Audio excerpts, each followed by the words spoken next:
I'll start this work session of the Hood River County Board of Commissioners for this April 5th, 2021. First on our agenda is law enforcement update with County Sheriff Matt English. Welcome, Matt. Thanks for having me. Appreciate it. So I just had talked with Commissioner Benton a while ago, and then was talking with Mr. Hexel, and thought it'd be a good idea just to kind of update the commission on where things kind of sit with our organization. And I'm pleased to say that things are going very, very well. Very positive movement around here, and we're on track. Really kind of moving forward with everything that we hope to accomplish as a result of the levy last May, and so moving in the right direction. We hired that administrative position in the office. We've seen an immediate impact on workload and backlog there, and then had a deputy graduate from the academy on Friday, and have two more graduating at the end of the month. As of yesterday, because of the increase in staffing, we are back to 20 hours of coverage, which is great news. And you know, depending on kind of how the rest of the year goes, you know, I think probably early first quarter 2022 would be the latest that we would be to 24-hour coverage. But the best case scenario, if everything goes well and we don't have any hangups with hiring and training, et cetera, it could be fourth quarter of 21. So everything's going really well and on track, and really the timelines we had kind of set forth were doing well there. We had some minor setbacks last year with COVID, and it had to do with training and the police academy and their backlog and shutting down for several months. But all in all, we've been able to kind of work through that and continue with hiring. There was a little bit of a delay there, but we're in good shape. So I'm feeling really great about things, and definitely everything is moving in the right direction without any issue at this point. So I'm in good shape. Hey, Matt, could you give us a little more information about this new administrative position and how it's opened up time for some of the other officers? You bet. Yeah. So it was a business office. It's a position within the business office. It's a civilian position. But our organization, I don't think we had added a person in the business office for around 40 years. I know that people that have been around here for about 37 years said that it was the same back when they started. And so basically what it's doing, we have a huge amount of concealed handgun licenses, records requests, and then civil process. And so that person is just helping share that workload. We have a retirement coming up at the end of next month. It's our chief civil deputy. She's been here for 35 years. And so we're going to reorganize a little bit and create, we're going to do away with that position per se, and kind of reorganize so that the person that we had hired a couple months ago in the administrative assistant position, we're just creating a second position that's exactly the same.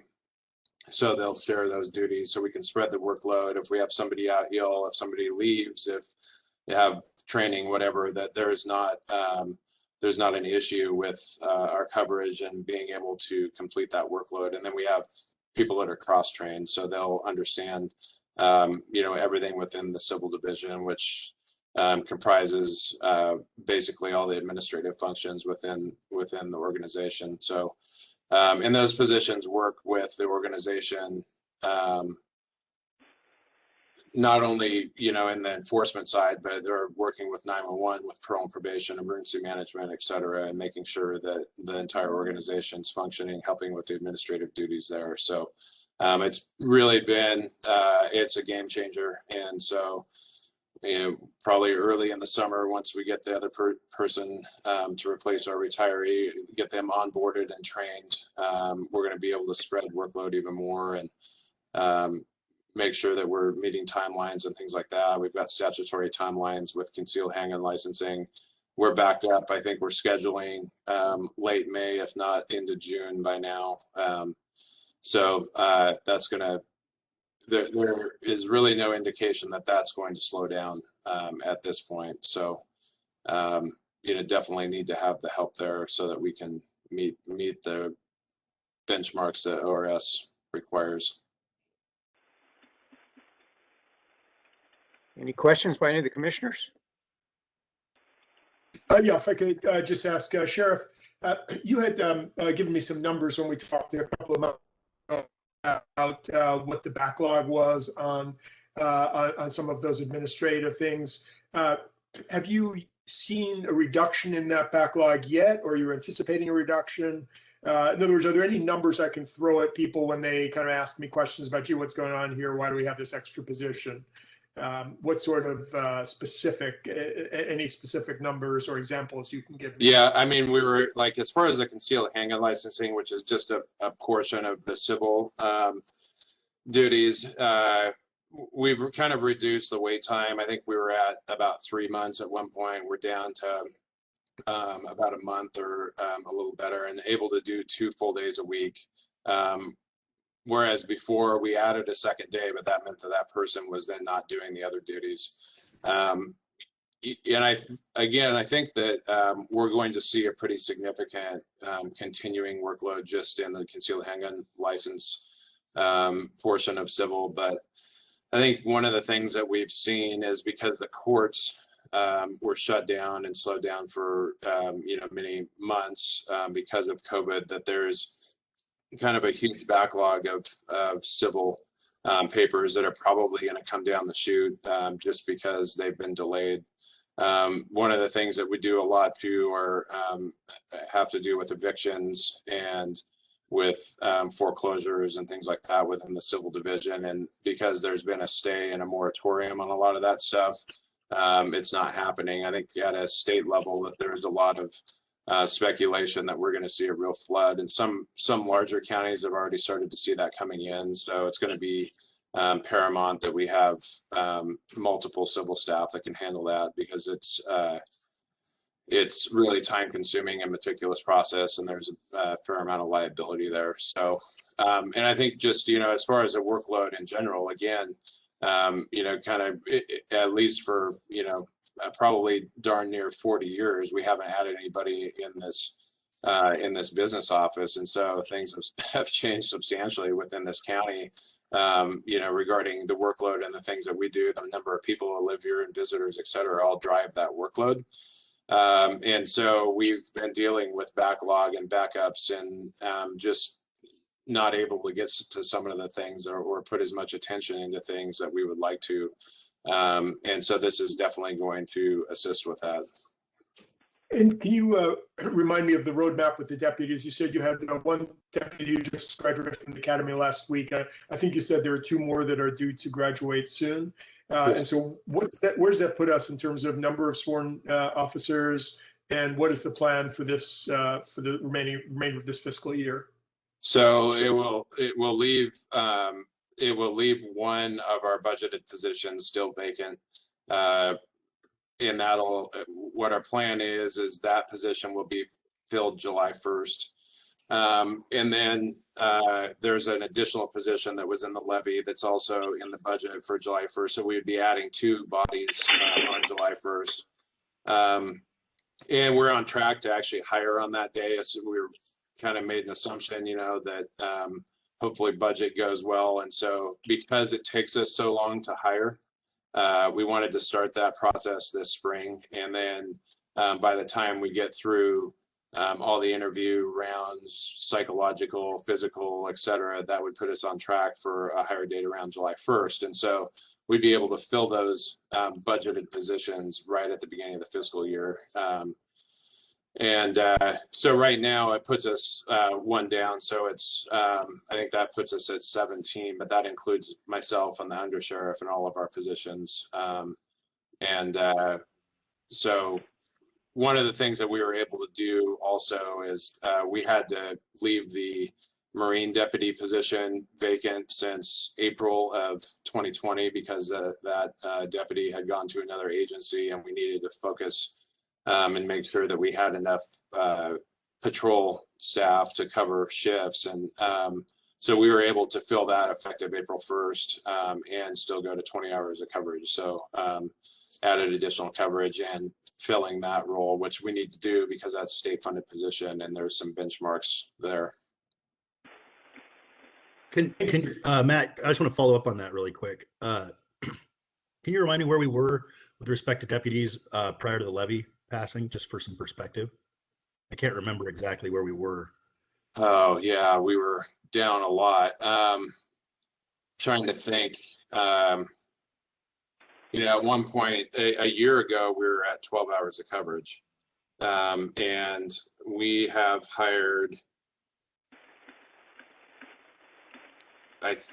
3 or 4 since then, and got them trained.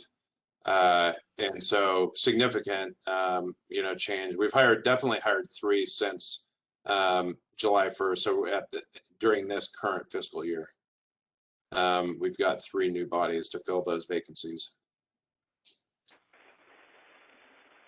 Okay, then I have one more question. And you may have mentioned this already. I'm sorry if I missed it. The administrative position, if I remember correctly, when we were going through the budget stuff, or the levy, calculating the levy amount, it seems to me that you said that would be half of their time would basically be spent on evidence or in the evidence room. And can you talk about that? And if you already have, I apologize. No, I didn't talk about that, but that is of that position that we hired. That is one of their roles is they are the evidence technician. So they're the custodian of evidence, and she is being trained in doing that as well as part of her job duties. And that's really a best practice to reduce liability, because you don't want basically law enforcement officials that are investigating the crimes and collecting the evidence to also be handling it in the evidence room. And so she's on track to take that over in short order. She's still being trained on it and then going to some trainings. But yeah, that's still the plan. Thanks. Yep. Other questions, commissioners?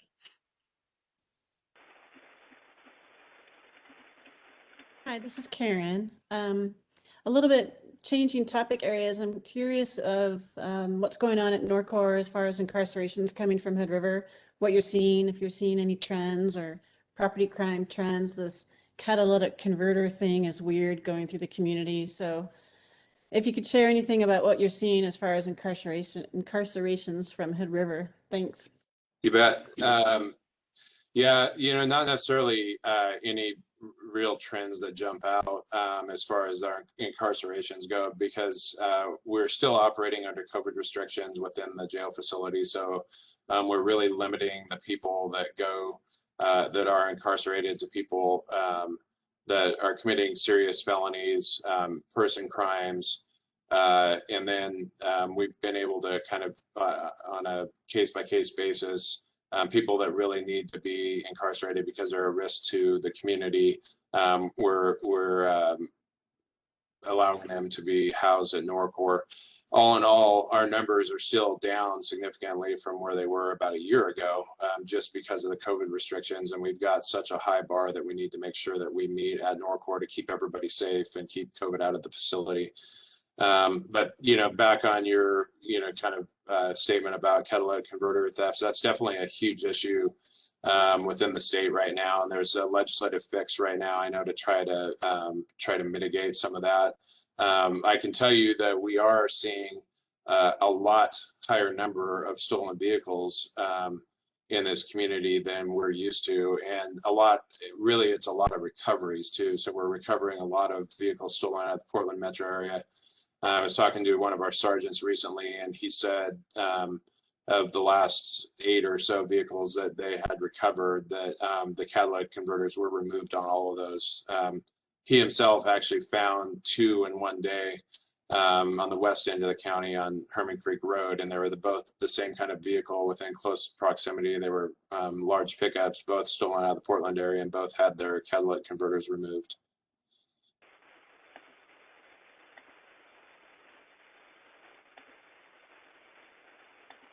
Any other questions, commissioners?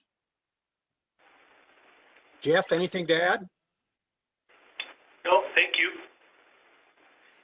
Matt, anything else you'd like to discuss today? Nope, I appreciate it. Thanks for allowing me to give you an update. And, you know, if there's ever any questions or concerns, always feel free to reach out and let me know and we'll talk about them. So I appreciate it. Well, thanks, Matt. Thanks for coming in and thanks for getting things on track as well as we are. It looks pretty optimistic, or at least I'm pretty optimistic. We're going to get where we said we would with the electorate. So that's always good news. So anyway, keep up the good work. Thank All you. right. You bet. Thank you. Thanks. Next up, we have our COVID-19 update with the Health Department. Trish? Good afternoon. Can you hear me? Okay. Yes. I'll just give you a real quick update and then we'll see if you guys have any questions. Our caseload right now this afternoon is 1,086. We've had 2 cases in the past week, so we're still down there. That's great. We've had 35 hospitalizations and 31 deaths. Right now, the Hood River County School District is open to kids through middle school. My understanding is I think that they have some 9th graders at school now too, but they're working on getting those high school kids up and back in the classroom. So far, everything seems to be going well. As far as testing, there's a testing event today in Cascade Locks from 3 to 6 at Marine Park Pavilion. It's a free clinic put on by the state at our request. Tomorrow there is a clinic in Hood River from 3 to 6 at River of Life Assembly. And right now our positivity rate is about 5% or less. Up to this point, the Hood River County Health Department has administered 4,650 COVID vaccines. This week, we're doing a small second dose clinic on Thursday at our office of about 60 vaccines, and then Saturday we're doing a 1,200 dose clinic at the fairgrounds. We're looking forward to that. And Ian and I spent about an hour with Public Works figuring out a safety traffic plan. So we're going to have their support this weekend. So we've gotten quite a bit of Johnson & Johnson vaccine, and we'll get more this week because of the manufacturing problems that they had with the Johnson & Johnson vaccine about a week ago or so. We're not certain, we may not get that vaccine for a couple of weeks, but I know that they're already working to replace those lost doses. So we are doing a lot of outreach directed towards the ag businesses and the seasonal workers. And so we've been doing a lot of targeted messaging, communicating with farmers and packing houses, and also with the seasonal fishermen in the area. So we're hoping to get our clinic filled this week. As you may know, the governor just expanded quite rapidly the eligible populations that are eligible for vaccines. So we know we can fill our schedule. We just want to make sure that we're allowing those ag workers and the seasonal workers to be able to have the opportunity to schedule first. Heart of Hospice is also doing some targeted outreach and vaccinations for this population, and we have provided them with 500 doses of vaccine this week. So, and on top of that, One Community Health is also targeting those vulnerable populations. Does anybody have any questions? I do. Go ahead, Arthur. So I was looking at the state's allocation. It says, as an example, for this week, 1,600 doses of Johnson & Johnson, 1,200 which are allocated for migrant and seasonal farm workers. How does that work, given that it seems like, oops, sorry about that, given that it seems like the sign up is open to anybody? There is an attestation on the website that asks if you're a farm worker or work in food production. And we are also spending a lot of time and energy reaching out to those employers to make sure that their staff and those folks have the opportunity to get on the schedule. We have the call center up and going, and they are fully bilingual and are able to help people and get them in the schedule with help if they need that. But does that mean that, so when all is said and done, when Saturday comes along, will 1,200 of the spots be migrant and seasonal farm workers? We're not going to, if we can't fill them with migrant and seasonal farm workers, we're not going to pass the opportunity to provide vaccines to other people. Our focus is to make sure that we can provide the opportunity, and if people aren't willing to do that, then we'll move on. We'll provide those vaccines to someone else. Our hope is that through continued outreach and opportunities and offerings for the vaccine, that we can get much of that population vaccinated. And I do realize that we have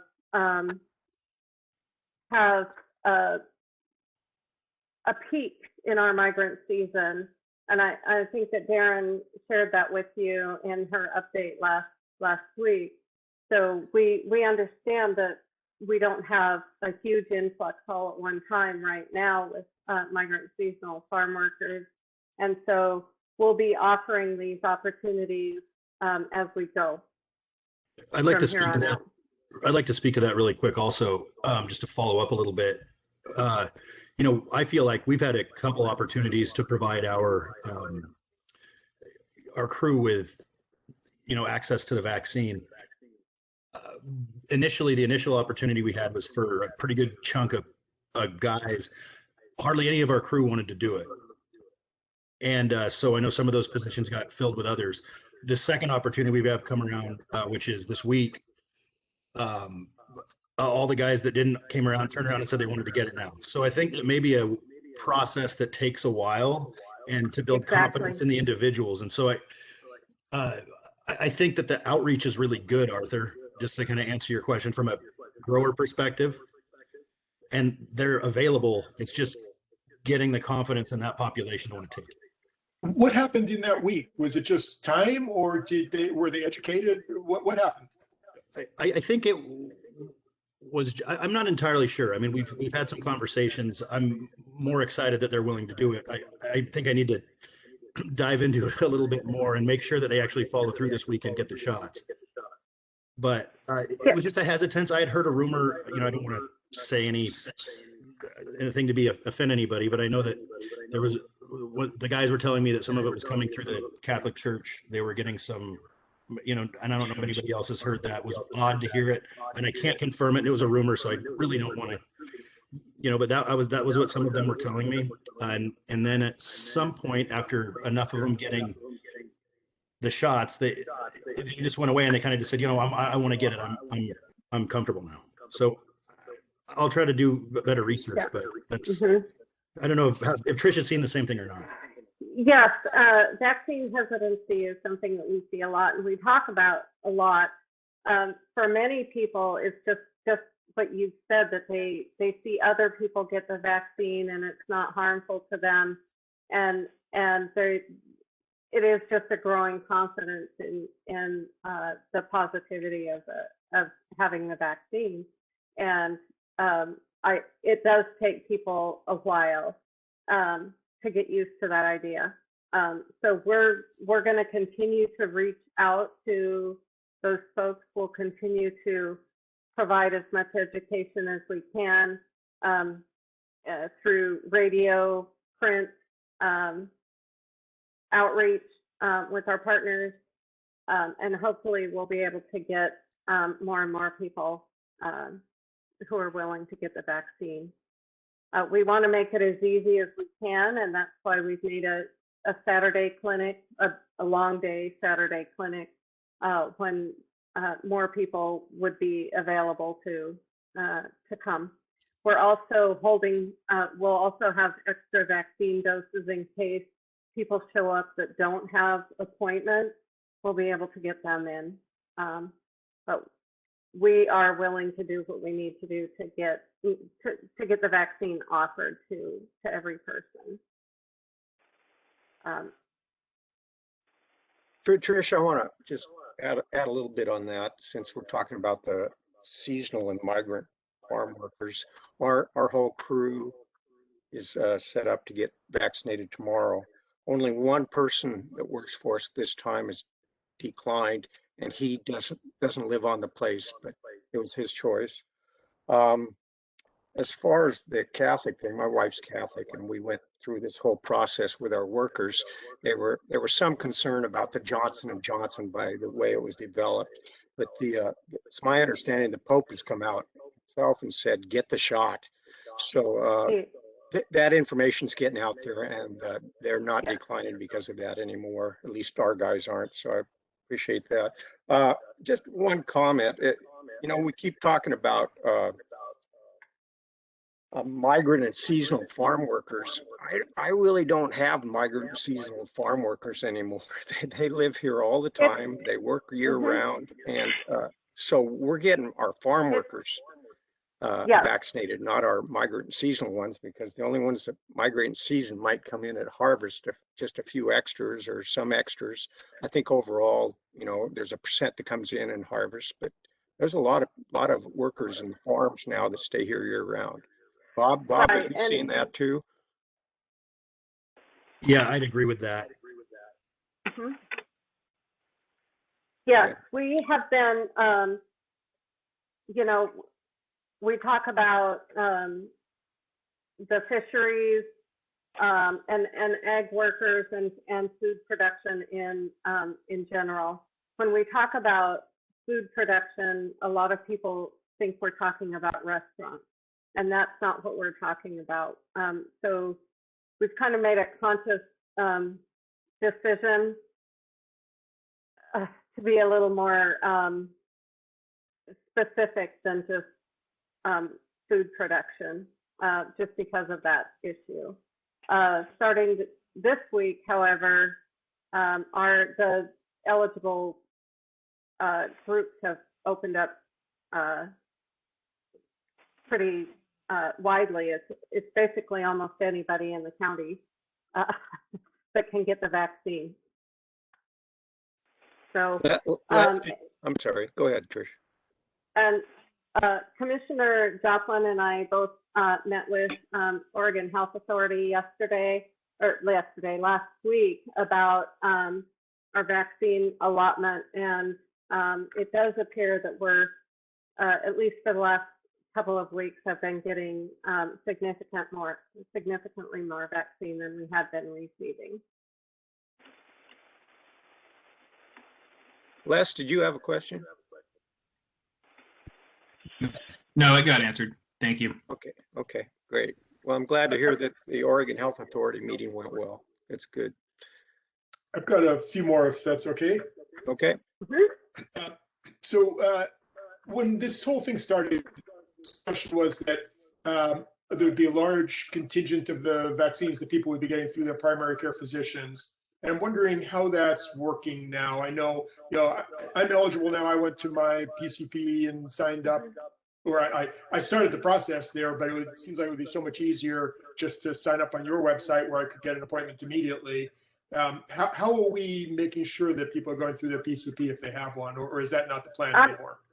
Well, honestly, there's so much more vaccine available right now. There's so many different eligibility groups out there. Vaccine is much easier to come by right now than it ever has been. There's more opportunities for people and different opportunities. So I would say that if you have concerns about the vaccine, or you have questions about whether or not it's something appropriate for you, that you should do that through your primary care provider and have that conversation with your doctor about that. But all 3 of our pharmacies now have vaccine on a regular basis. Our PCPs, there's vaccine available through our clinic. Part of hospice is offering public clinics as well.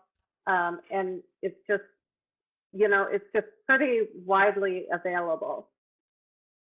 Okay. We're very happy. It feels like we're 2 months ahead of where we thought we'd be, honestly. I bet that's a tremendous relief for you. Mm-hmm. So I've had some folks with some issues about the website and some confusion and things like that. They're pretty technical things, and rather than going through them, who would you recommend I share those specific issues with? With which website? Because well, we have several. There are many different ways to get into it, and people are confused as to how folks, especially elderly folks, figure out where they're supposed to get information. So, for example, you go to the county website, and it's a little bit hard to find. If you go to the health department website within the county website, then that gets you to the HR COVID website. But each of them has some issues. So I've got some technical details. I'd like to share them with somebody. They're pretty well thought out from someone who spent some time looking at them. So should I give them to you? Or? Yeah, if you want to email that to me, but I did want to let you know, we did scour the Hood River County Health Department website, and it basically, all it has is links. So we're encouraging everyone to go to the hrccovid19.org site.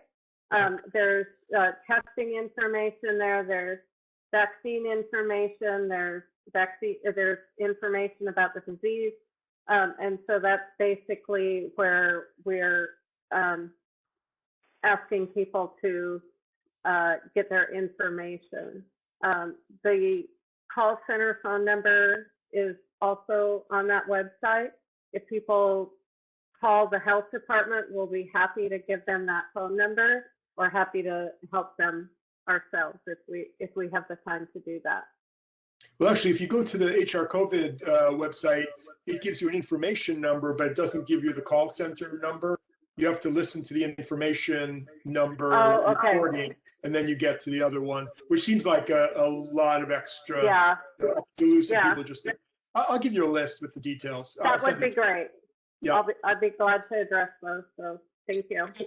As long as Commissioner Benton was starting rumors or sharing rumors, I heard a rumor, which I think I'm starting now, that they're going to be corn dogs on Saturday. Is that true? Well, there's a cattle sorting event or training happening at the same time. Maybe they're having corn dogs. I don't know. As far as I know, we're not providing corn dogs. Unfortunately, that might be fun. Okay. Thank you.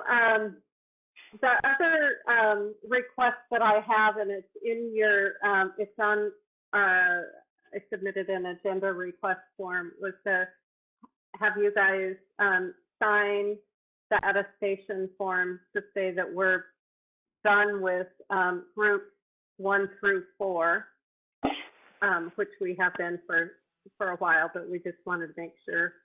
And to have you look at that and sign that attestation, if you would, today. Trish, can you tell us what percentage of the folks over 65 do we have now within the county that have had at least one shot? Do you know? It's pretty high. I don't know it right today right off the top of my head, but I will research that and send that to you. Thank you. We're doing very well. Any other questions for Trish? I see Dr. Van Tilburg's on. Doctor, did you have any comments you wanted to make? Sure. Yeah, just a couple. One is, I think Trish underrepresents how much work she's doing to get the county vaccinated.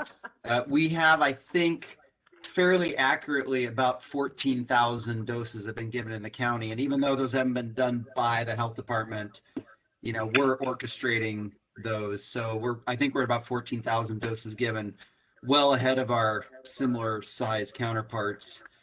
And I think we're almost done with those over 65, to answer your question, Arthur. I think, meaning all of those people who want a vaccine who are over 65 have been offered one, because almost all the primary care clinics are moving on to their patients that are younger than 65. So there's a few clinics that are still catching people, but we're pretty close to being finished with that group. And I think that's all I had. Any questions for Dr. Van Tilburg?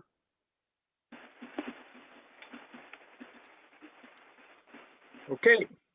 Thank you, Trish. Thank you, Dr. Van Tilburg. Thank you. We appreciate the update and keep up the good work. Thanks. Thank you so much, Trish. Uh-huh.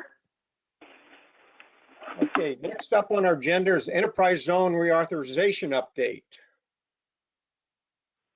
Jeff? Great, thank you. I am going to try to share my screen.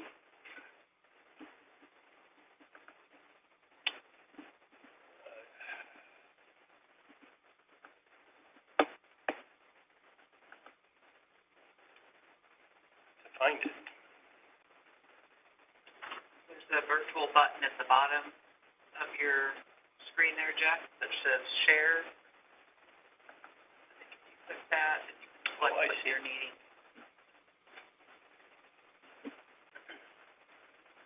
Think of how much we're going to miss all of these conference calls. Not showing. I'm actually getting used to them. I don't know if I'm going to want to go back.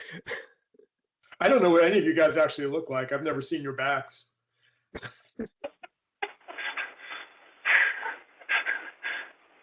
you finding the share option, Jeff? I did, yeah. Okay. I'm trying to find the screen that I had up. Here we go.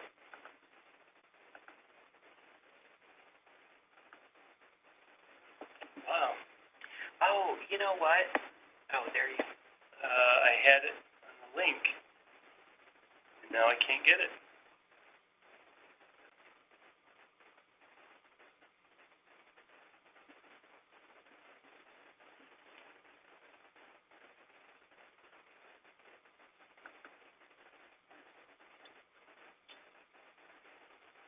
There it is. I got it. Now I got to get it on the screen. Oh, brother. And I wonder if you're going to need to share your screen, turn your video on. I don't know. Well, right until then, it wouldn't let me do it there. See if I can get it up. There we go. There it is. Can everyone see that? Yep. Yes. Oops. Now I'm making everybody sick. These were maps that were included in the packet. I hope that you all had an opportunity to look at these. A couple of weeks ago, there was an economic development group meeting, and there was an update provided on the redesignation of the Hood River County Enterprise Zone. And at that particular meeting, based on these maps, it was pointed out that there were some areas that are currently in the enterprise zone that will no longer be eligible. And it's largely due to the fact that the incomes are too high. And those areas are those that are sort of in the, I guess I'll call it the brownish areas. So when you see the green, you can see my cursor like right here, or right here, or right here, or right here, or down in the city, a number of areas in the city. those are no longer eligible to be in the enterprise zone. So that was one thing I just wanted to point out to the board. But the bigger issue is, in the course of the conversation, there was some discussion about whether or not hotels, motels, and resorts should be eligible uses within the enterprise zone. And I thought that that was a question that should come back to the board for some consideration. And based on your conversation, then that would be included or not in the county's portion of the enterprise zone in a resolution that will come back to the board on June 21st. And so that really is the question as to whether or not you want those uses to be included. They currently are included, and as was pointed out in the agenda request form, you can include them and take them out, but if you don't include them, you can't add them later. So with that, I would open it up to questions, and I look forward to any direction that the Board of Commissioners has for staff.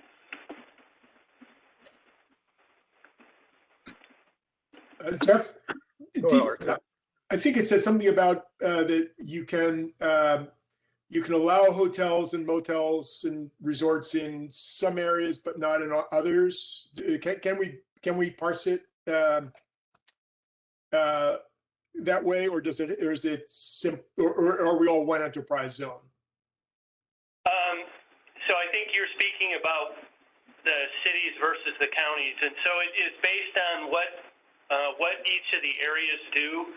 So the city of Cascade Lock, the city of Hood River, and Hood River County could each do something different, and that's okay. I believe that's what you're referring to. So the county can do something different than the cities, and so you can allow it or not allow it within the unincorporated areas.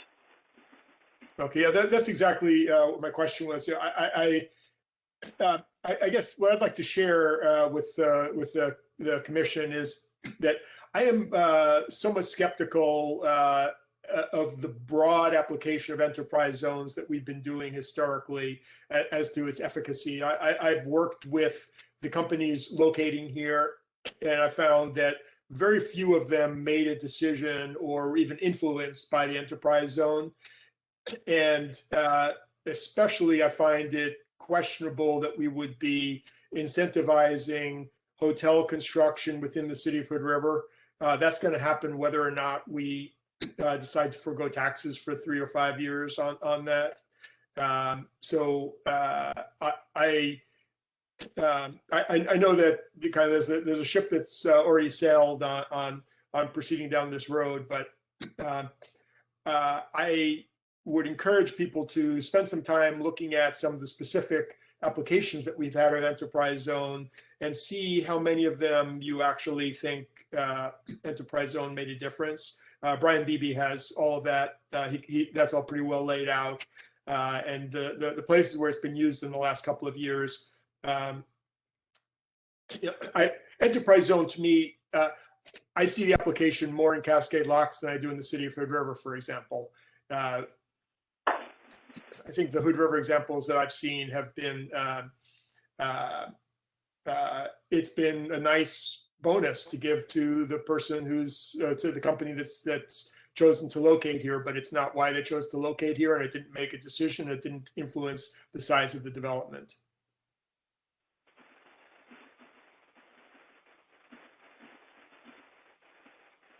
Commissioners, are we done looking at the shared screen of Jeff? If so, Jeff, can we take that off so I can see everyone again? Sure. I thought not seeing me was a benefit. Well, I could see you. I couldn't see Bob there for a while. Just a couple of comments on my own opinion on this enterprise zone. I've always had a little bit of concern with it. If I'm a business person that's looking at making a development in the area, I'm going to do it based on what the economics are, not because of an enterprise zone, but because in perpetuity, it's a good economic investment. But also, if I'm a businessman and they give me that opportunity, I'm absolutely going to take it because it's free money. So I have real questions of how much benefit we're doing with these enterprise zones. just a comment, so I want to know what the other commissioners think.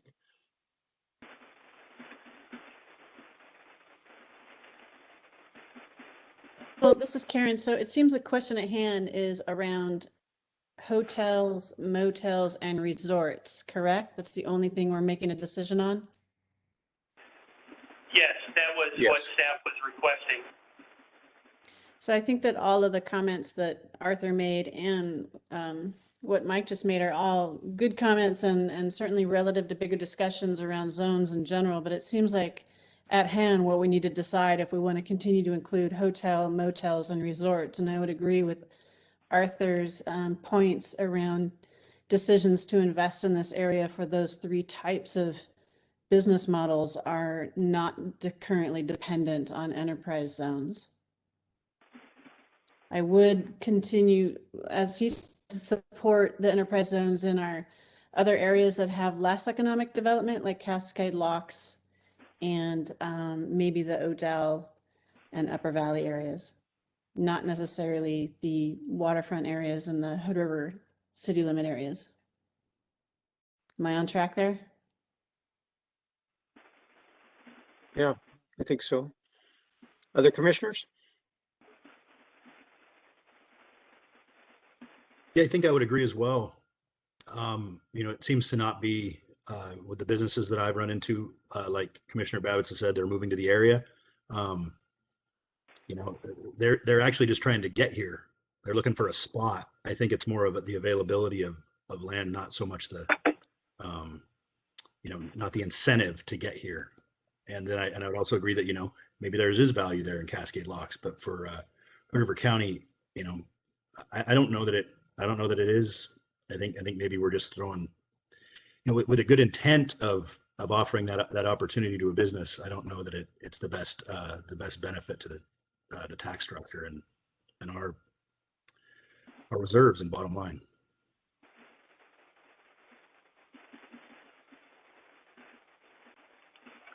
Yeah, I have nothing else to add. I agree. I agree with what's been said. Okay, Has well, the city council made a strong statement on this, Hood River City Council, or the Cascade Locks City Council for that matter? my understanding, based on discussions at the Economic Development Group meeting, is for McKed to move forward with redesignation of the district, each of the governing bodies were asked whether they wanted to proceed ahead, including the Board of Commissioners, and everybody said yes. Beyond that, no one has made a final determination as required with adoption of a resolution, and there's a schedule laid out in terms of the redesignation for those approvals to occur. So based on the discussion that just occurred, I am going to let McKed know that Hood River County does not want to include those uses within the designation. Say that again, please. Based on the discussion that just occurred, Hood River County does not want to include hotels, motels, and resorts in the enterprise zone designation in terms of uses eligible within the unincorporated area. And when we make that statement, that's just outside these two cities? Yes. Okay. It seems like it might be worth sharing with is that the Board of Commissioners that there's some amount of skepticism towards the value of enterprise zones within, I assume it's their decision, but that they're, at least sharing that we have some skepticism as to whether it's been a productive tool or not might be worth doing. I am happy to do that with the city manager of Cascade Locks and the city manager of Hood River. And so with that, all the unincorporated areas, you're removing the Parkdale area, the Weber Park area. So those will be Only- permanently removed? Yeah, those are only for that use. It would still be allowed for other uses, just not that use. Well, I Hotels, would motels, and defer resorts. to less there are restaurants involved in that decision in the Parkdale area, so. Yeah, I don't. Again, I don't think there's a shortage of demand for business. I mean, we've got a lot of new businesses in Parkdale. We've got businesses that are expanding. I don't see the enterprise zone being a real big factor there. And in terms of hotels and motels, no, I mean, there's been opportunity for those to come into place for a long, long time, and they haven't. I don't think the enterprise zone is a factor there. And I think you'd see a lot of resistance from the community, actually, anyway. Any other comments on the enterprise zone reauthorization update? Okay, thank you. Next up on our work session is the American Rescue Act Plan Funds. Jeff? Yeah, I wanted to provide an update. The board is aware that the county will be receiving a sizable amount of money through the state from the federal government in terms of American Rescue Plan dollars. We do not have any more guidance than we had when this came up weeks ago, and we're still awaiting further guidance from the U.S. Treasury. What guidance we do have is included in the packet, which really doesn't have any of the specifics yet. So we're not really able to get into a lot of specificity. Having said that, I'm wondering if the Board of Commissioners would like to talk about a process for how we begin to look at how this money gets used. And when I say that, what I'm thinking is potentially we create some sort of a task force to look at how this money gets used throughout Hood River County for the benefit of the businesses and the people that live in Hood River County. And I would propose that the commissioners start that with just a couple of commissioners, and that we have a conversation about who potentially other stakeholders should be involved in the task force to look at how these funds are used. I did talk with MCED, and I think MCED would be an important entity to have as a stakeholder in that group. So with that, I'll open it up for conversation. I've got a question for you, if you don't mind. Are we going to be looking at how, like, from our own internal structure, what our bottlenecks are? I apologize. My wife just pulled in, so the garage door is opening below me, so it's loud.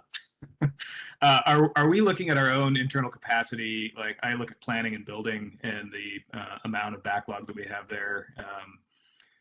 Have you, Jeff, been thinking about how we might add capacity in specific departments to help speed, as businesses look to grow and folks are looking to build houses, how we can take some of these funds and add temporary capacity to get ourselves up to speed, and then other places within the county government where it might make sense to infuse some capacity.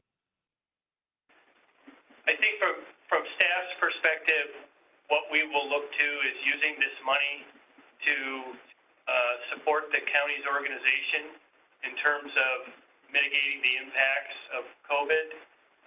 One of those is revenue replacement, which is eligible under this act, which wasn't under the CARES Act.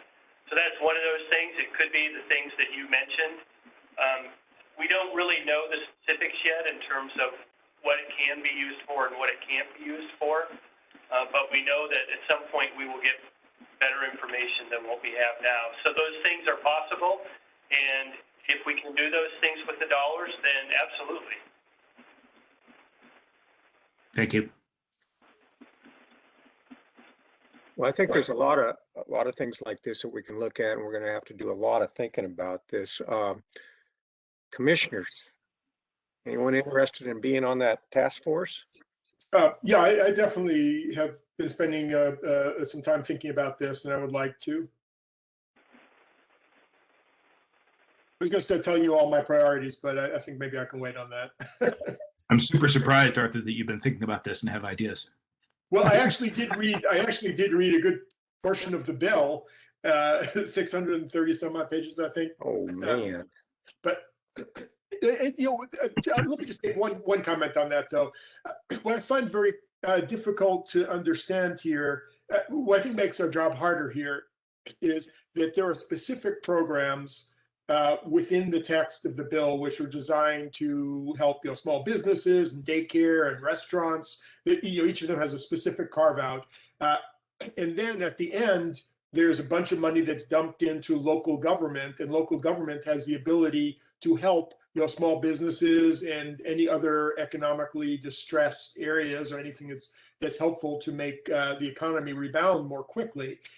And so there's really, I view us as kind of batting cleanup on this almost, that there's all sorts of ways that people will be getting funds, and it's really hard for us to know exactly what those ways are and what's going to be insufficient and where it's going to be more productive for us to step in, or where it's going to be necessary for us to step in at the end and say, okay, well, this for restaurants didn't really go far enough, so we're coming up with a program to assist restaurants in our town. We don't know that yet because we don't understand all these other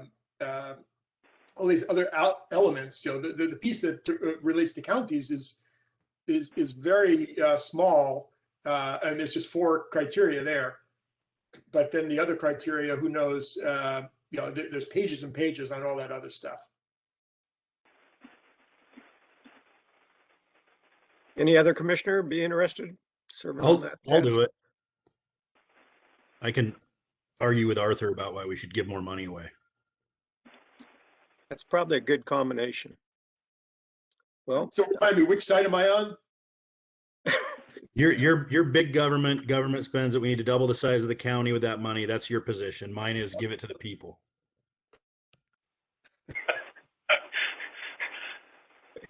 that sounds like a great group.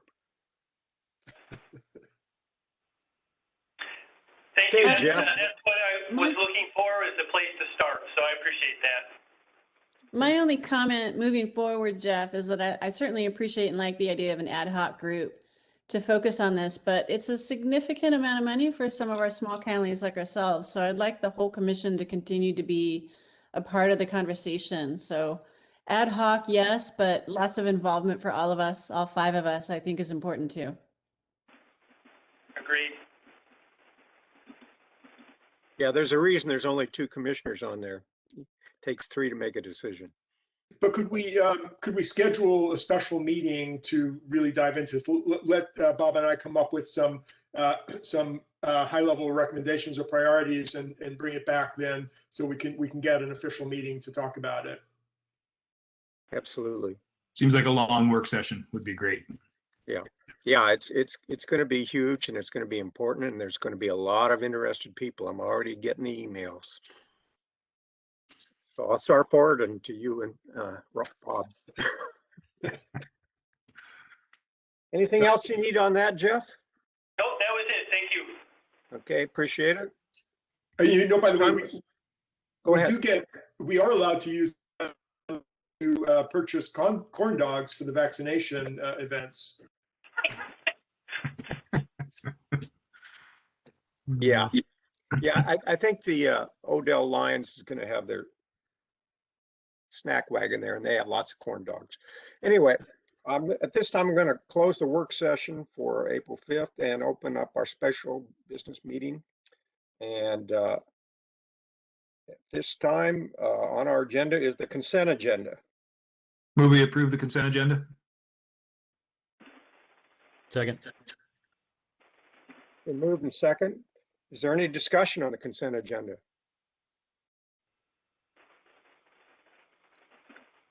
Okay. Commissioner Babbitts, Yes. Mr. Joplin, Yes. Mr. Perkins, Yes. Commissioner Benton. Yes. The chair votes yes. Before we close, I want to point out that my daughter's school is playing in the championship tonight. So I was concerned that you weren't going to get the meeting done in time. So I was going to just leave at 6. So I hate to ask this, but what sport are we talking about? basketball, Gonzaga. Of course. Yeah. Little school that most of the country doesn't know. and it was probably the best basketball game I've ever seen. The last game with UCLA, it was unreal. It was unbelievable. So Yeah. was the women's final. Yeah. Yep. I know. Darn those Wildcats. I was hoping, Les, that you could take my place on the ODOT meeting starting at 5:30. Is that okay? Yeah. Oh yeah, sure. Yep. Yeah. No No, it's problem. okay. I'm recording the other one. Okay, I think that's everything unless somebody's got something else for the good of the order. Okay, thanks, everyone. Thank you. Thank you.